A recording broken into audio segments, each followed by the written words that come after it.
My name is Shimon. I am the Chabad Shliach to Beijing, China. I'd like to explain to you a little bit about this virus and how it spreads. When somebody coughs, sneezes, or spits, the droplets remain in the air up to 60 seconds at a distance of 3 feet or 1 meter. When you walk down the street, you may not even know that 60 seconds beforehand, somebody sneezed or coughed in that place, that it has now hit your hands, even if you're wearing gloves, or your face.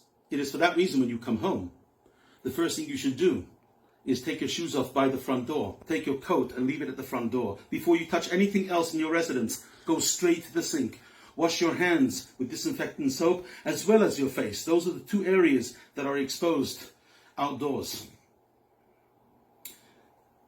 I'm saying this because this concept of outdoor minyanim is a terrible, terrible idea. It is killing people. It is putting people's lives at risk. Why? For the simple reason, if at normal outdoor temperature, the droplets last for 60 seconds, imagine with a little bit of wind how far that is carried. It doesn't matter if you're 2 meters apart. You touch the Etz Chaim of the Sefer Torah.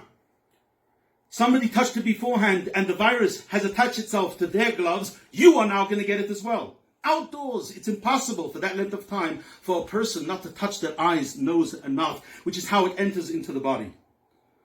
And I want to know if it is really okay by all the medical experts and professionals to have minyanim outside at a distance of 2 meters. Why does Misrad HaBriyut, the Ministry of Health in Israel and all over the world, and the CDC, the WHO, why do they come out and say it's okay to go to the beaches, it's okay to go to the parks, it's okay to go to the public playgrounds, just keep 2 meters away? Why don't they put police over there, making sure people are 2 meters apart, and then it would be safe?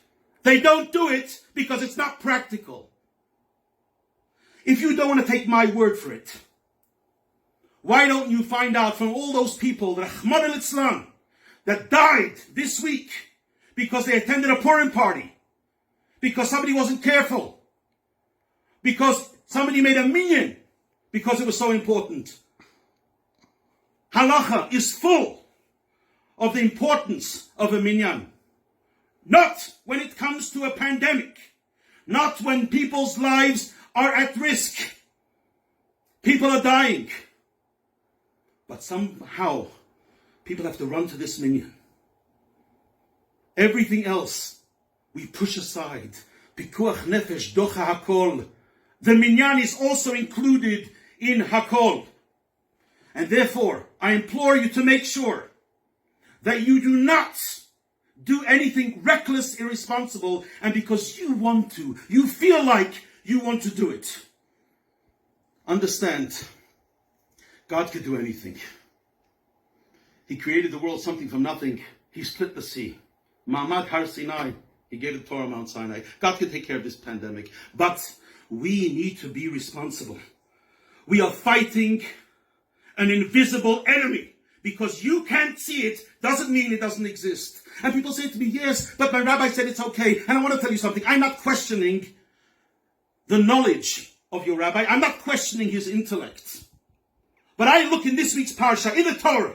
What does the Torah say? Im hakohen hamashiach yecheta, that the anointed Kohen Gadol, if he sinned, yes, inadvertently, he could have made a mistake. The Torah goes further and says, Im kohadat b'nei Yisrael yishku, that if the entire congregation of Israel inadvertently made a mistake, how is it possible? Rashi says, what does it mean? Kohadat Yisrael, it means Sanhedrin. Imagine, we know one of the Sanhedrin that we just read about was Mordechai Tzaddik. Yes, according to Rashi, Mordechai Tzaddik can make a mistake and cause an entire nation to make a mistake. So therefore, I am talking now both to Rabbanim, to Dayanim, to community leaders. I'm talking to the layman, I'm talking to the Mitpalel. Understand one thing, if you want to be healthy, if you want to put a stop to this virus, it's only one way. You stay indoors. And you'll do it. When I was in China, everybody called me. They wanted to know, how is it that I didn't get infected by the virus? How is it that my community didn't get infected by the virus? And everybody took my word for it then.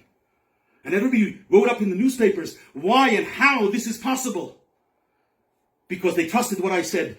I'm telling you, the same Shimon Freundlich that told that to you then is telling it to you now. And the only way that we are going to go and get rid of it is if there's a total lockdown and you only leave your house for necessities. We are now entering the first Shabbat of Chodesh Nisan.